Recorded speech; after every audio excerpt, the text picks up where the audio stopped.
Funding for this program is provided in part by the Minnesota Arts and Cultural Heritage Fund and the citizens of Minnesota.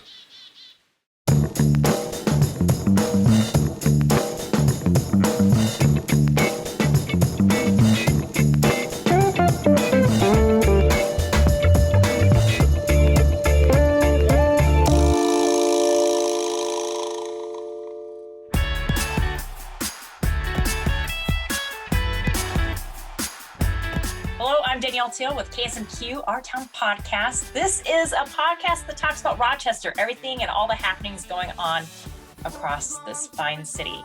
And with me today is Ryan Yetzer, Principal Planner from City of Rochester, here to discuss the newly approved by the City Council Downtown Waterfront Southeast Small Area Plan. That's a long title, Ryan. Yes, it is. We struggled with, that was after some shortening, because it was longer at the beginning. Right? I mean, it's literally almost a tongue twister, but it was funny when I first reached out to you about having you on the podcast to talk about this a little bit more.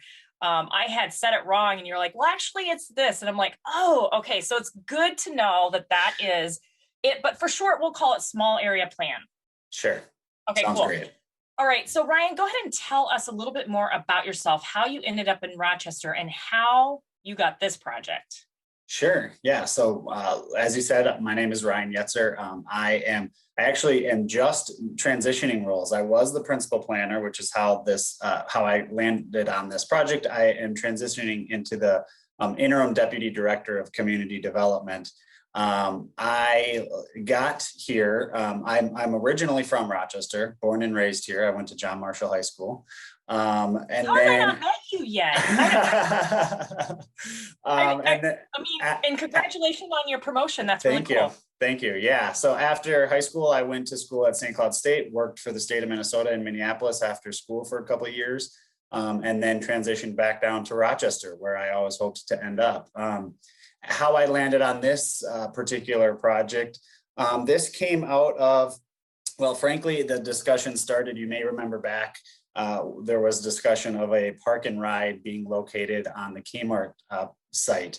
And that's sort of what started this discussion. Small area plans really are born from a turnover of property and those sorts of things. And that's really what happened at this site. Kmart turned over ownership. And then AMPI stopped production. And so the city felt like now was a good time to take on a project such as this. I'm glad you touched on it a little bit. So can you explain a little bit about Small Area Plan and then how it ended up being a focus for the Downtown Waterfront Southeast? Yeah, so again, a Small Area Plan is really a vision. It's in this particular case, there was a lot of vacant land, both vacant buildings, parking. This particular site has a ton of blacktop. And so a Small Area Plan is really the city saying, okay, we know this is going to redevelop. We know private investment is going to take place here. It's time for the city to take a step back, see how we think this area should maybe look 10, 15, 20 years down the road.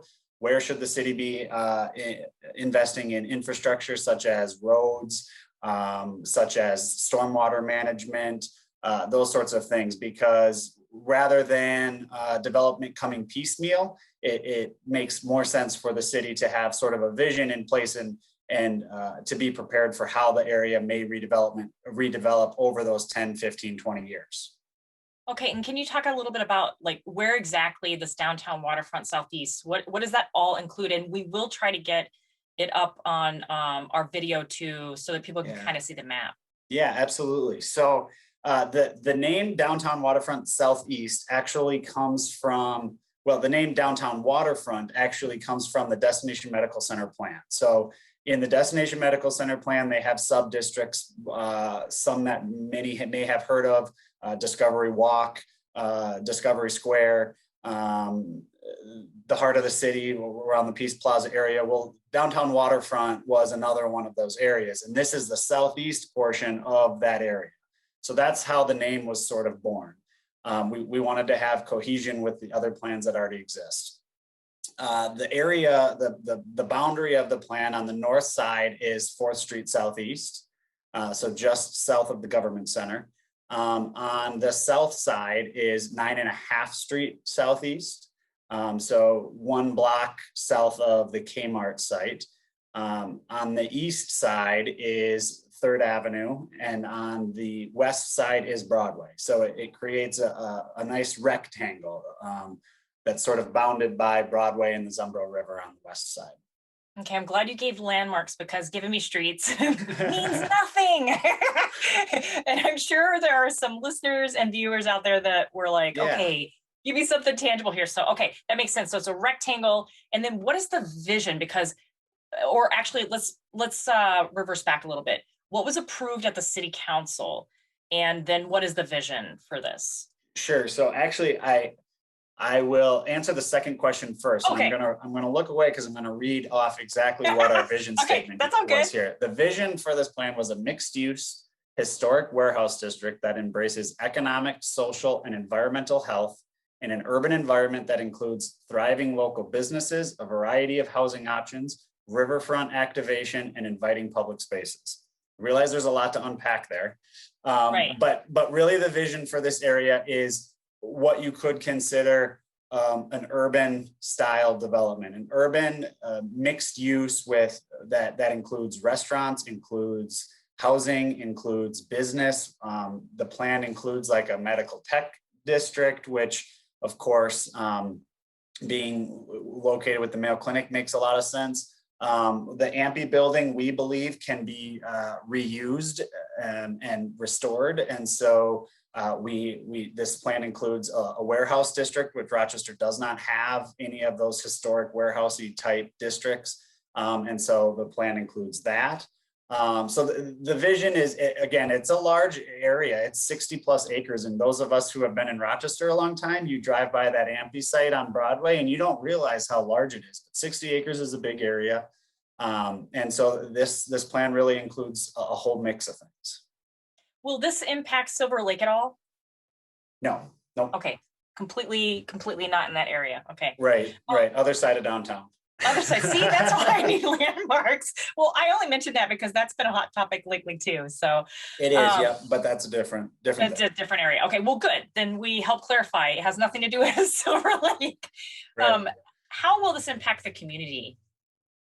Yeah, so there are ways it could impact the community in the sense that if you live immediately adjacent to the area, or perhaps you commute through 3rd Avenue, and those types of things, you could feel an impact on it. And for that reason, Slattery Park Neighborhood Association, which is to the east of the site, Sunnyside Neighborhood Association, which is to the south of the site.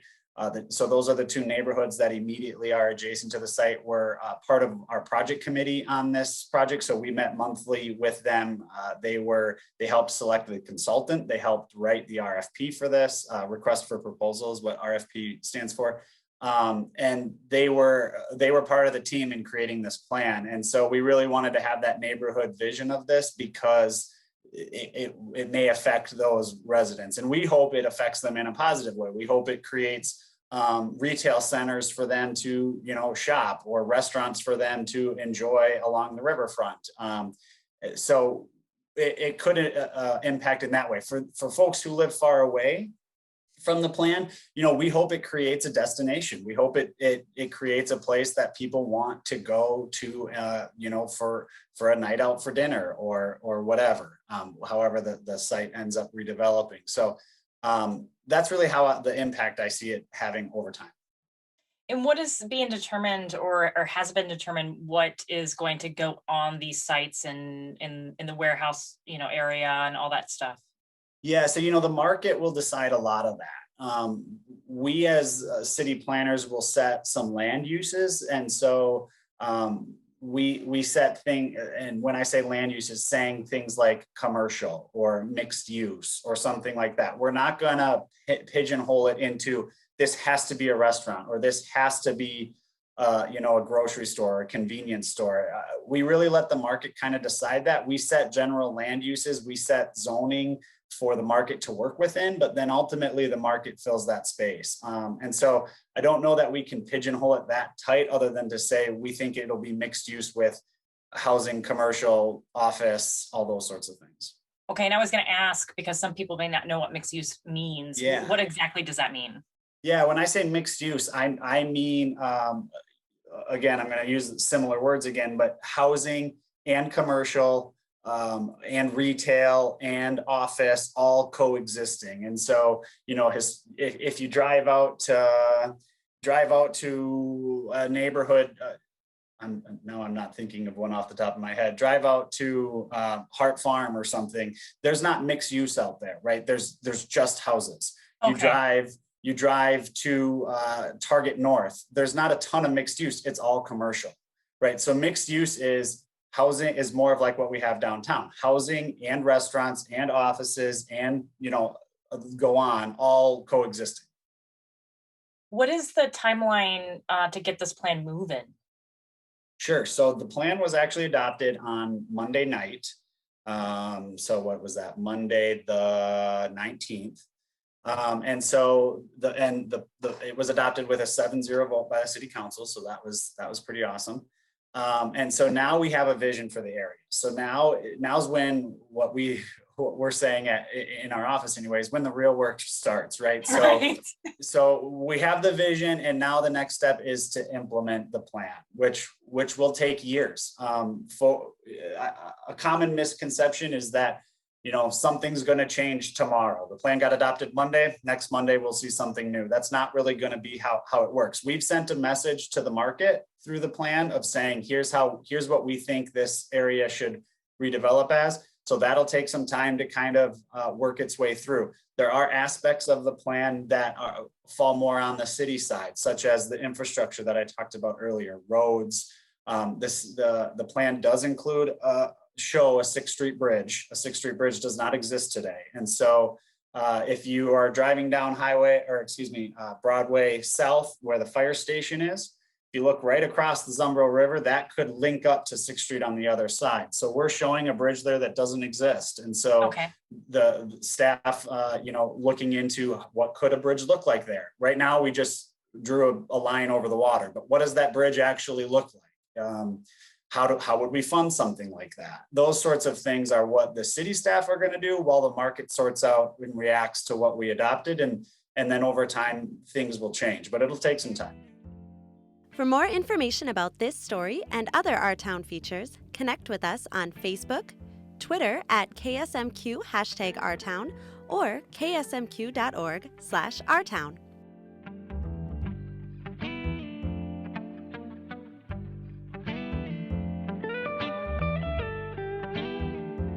Hey Rochester, this is Michael Wojak with your Our Town Rundown. The big news across Minnesota, throughout the world, and here in Rochester this week were the guilty verdicts for Derek Chauvin. He was found guilty of 3 charges, including second-degree murder of George Floyd, who he kneeled on his neck for more than 9 minutes. The Rochester City Council faced a tabled item about an affordable housing development in Northeast Rochester, which would provide a needed 66 units of affordable housing in a prime location with good access to transportation, amenities, and opportunities. This was not necessarily something that was guaranteed to pass, but in the end, the courageous City Council did vote 5-2 to allow this housing to move forward through some land use changes, and this is going to create needed housing for the community.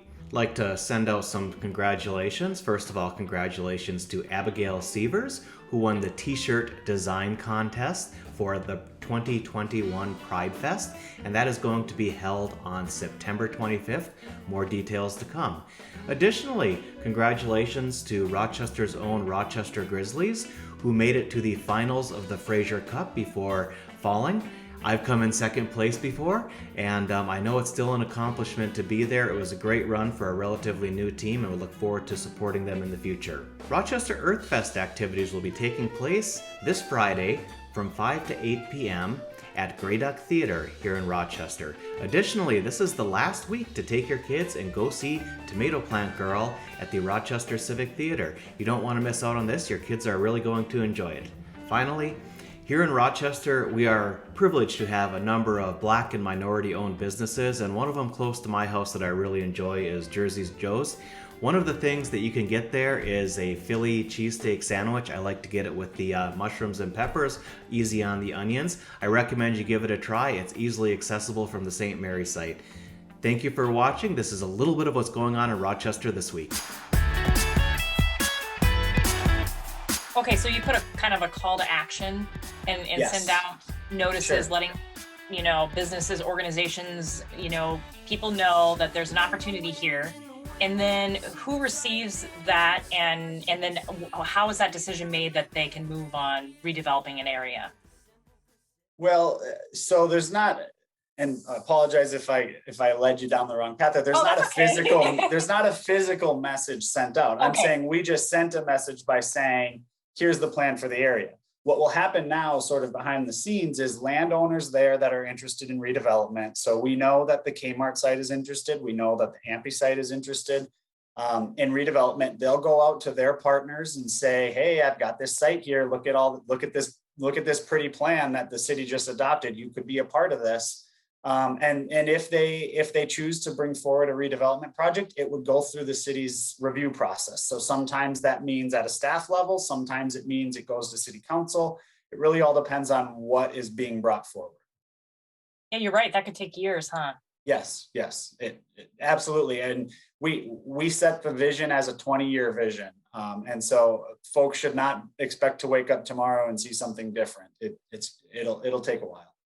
Okay, so one of the things I wanted to help do is kind of diffuse some confusion around this. It's great to get some clarity. What are some misconceptions about the plan that you'd like to clarify that you have seen that has popped up, and just to clarify that? No, yeah, it's a great question. So one of a common misconception is that this is the city looking to develop themselves, meaning this is the city looking to buy property to build a project themselves. That's not what the city does. We don't build projects. We kind of set the parameters for the private side to build in. So we're not looking to acquire property through this. We're not looking to, people like to throw out eminent domain, which is a planning term for how the city could take property. The city of Rochester does not use that. That's not what we're looking to do in this. So a common misconception is that this is the city coming through and taking property, and that's not the case.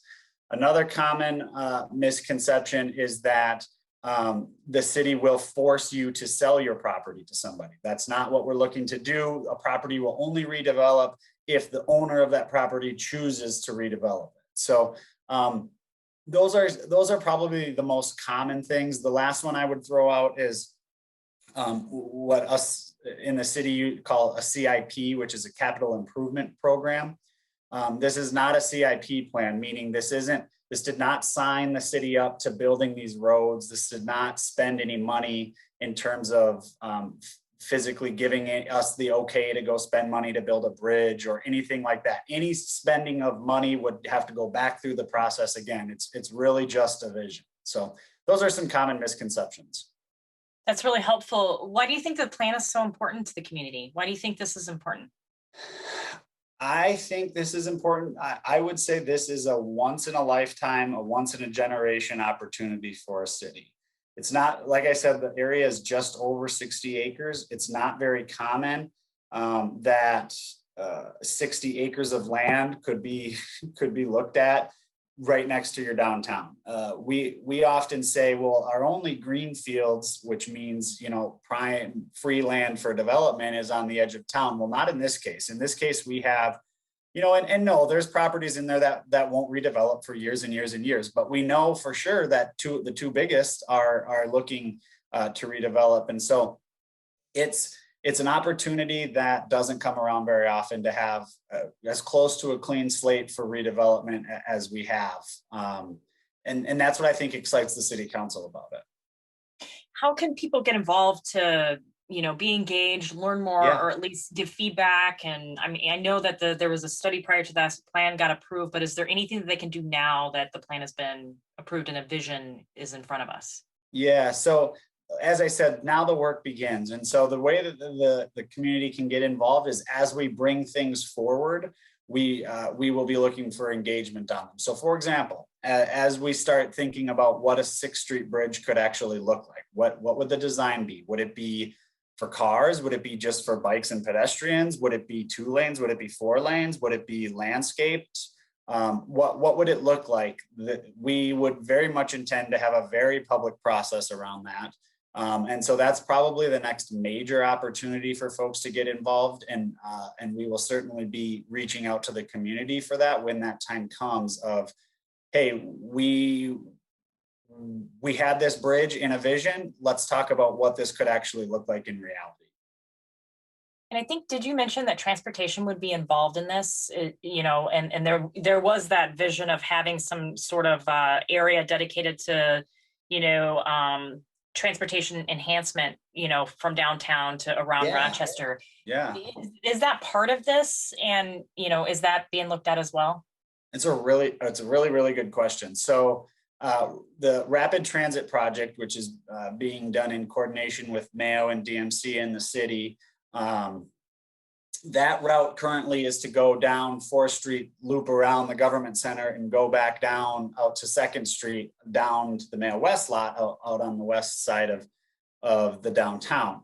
That's phase 1. Phase 2 of the rapid transit system is to somewhere head south. Now, whether that be 3rd Avenue or Broadway isn't really decided, but that could certainly be incorporated into this plan at some point of, now we know it's going to turn down Broadway, so shift some of the plan goals that way, or now it's going to go across the new 6th Street bridge that's created, or whatever. But what we know right now is that it's definitely going to go down 4th Street, which is the northern boundary of this bridge. And so there's actually a transit stop right on the north side of this planning area planned for that rapid transit system. So conceivably you could get on the rapid transit bus out at the Mayo West lot and get to the planning area or the government center very quickly using the rapid transit. The other thing, since you mentioned transportation, that this plan does, if a 6th Street bridge were to be created, the regular transit routes that exist today that go throughout the community, if you kind of zoom out and look at the southeast area of downtown, they're pretty constrained on crossing the Zumbro River. And so a 6th Street bridge would really enhance their options around transit routes and increasing the transit service times and those sorts of things. What are some things that you're hearing that people really want to see happen? That's a good question. I think that as we went through the community engagement on the front end, the very first time before we put any pen to paper, we did an opportunities and challenges analysis with the community on the site. And I think the opportunities, maybe the number one was the saving of the Ampie building. I think people people like that building. It's been added on a bunch of times, but if you just look at the main building, the core building that has been there for a long time, it's a nice looking building. And between that and the smokestack in the area right next to it, I think that was probably the most common thing that folks wanted to see in the physical sense. On the flip side, the other thing I would say is most common, if you zoom out again and look at this at, a 60,000 foot view, you'll see just blacktop. And so I think the other common thing that people want to see is some green space in here, and not necessarily just a park, but trees planted, grass planted in places. The plan shows some east-west greenways, we call them, connections that would connect Slatterly Park to the river through green space. And so we think there's an opportunity to reduce impervious surface, reduce that blacktop hardscape, and increase some landscape in the area. When we talk about some of the redevelopment, some things that pop up are affordability, access, that sort of thing. Are you finding that there are any barriers to that have cropped up and that can be addressed, or anything along those lines? Yeah, it's again another good question. We think there's an opportunity for affordable housing through this. We show in the plan what we call it the Muse District. We show townhouse, row house looking type developments in here. And we think that that could be done on an affordable scale here. But I would caveat that with, again, saying the market kind of controls that. So redevelopment is always a concern of the expense behind it. We hope it can be done in an affordable way. One of the things we heard through the engagement was, creating affordable commercial spaces for, mom and pop shops to be able to locate and that sort of thing. And we'll see what the market says on that. We hope that's the creation. We certainly have not ruled that out. But at the end of the day, the market kind of controls that. But we did try to carve out a space for some affordable housing in this, and we hope to see that come to fruition. Awesome. Well, where can folks find all the details about this plan? Yeah, so we do have a project website. Okay. It's located on, the link to it is located on the city's website on the community development page. Or you could just Google Rochester Downtown Waterfront SE, and that should trigger the website as well. The website URL, you think the plan name is long, is even longer. So I would suggest either just Googling it or going to the city's website, and you could find it there. All of the documents that we've, to see how the plan progressed along the way, and the presentation we made to City Council on Monday night, and all of that can be found there. And are you still going to be involved in this project, or are you going to be passing the torch on to someone else? No, I'll still be involved. Like I say, the work has just begun. Our department here in community development will be involved. Public Works will be involved. City administration will be involved. The Destination Medical Center group will likely be involved. This will be one that'll hang around for a while. Yeah, sounds like there's a lot of stakeholders, a lot of collaboration, and you're going to be a busy guy the next 20 years, maybe. Yeah, exactly. Awesome.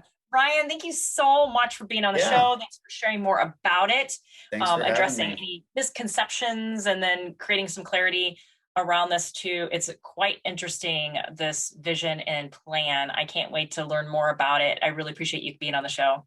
Thank you. Thanks for having me. It was fun. Yeah, thanks. Absolutely. Well, thanks for tuning in to Our Town, the podcast. This is Danielle Teal, your moderator with KSMQ Public Television. You can also catch up with us on Facebook or Twitter at KSMQ #OurTown.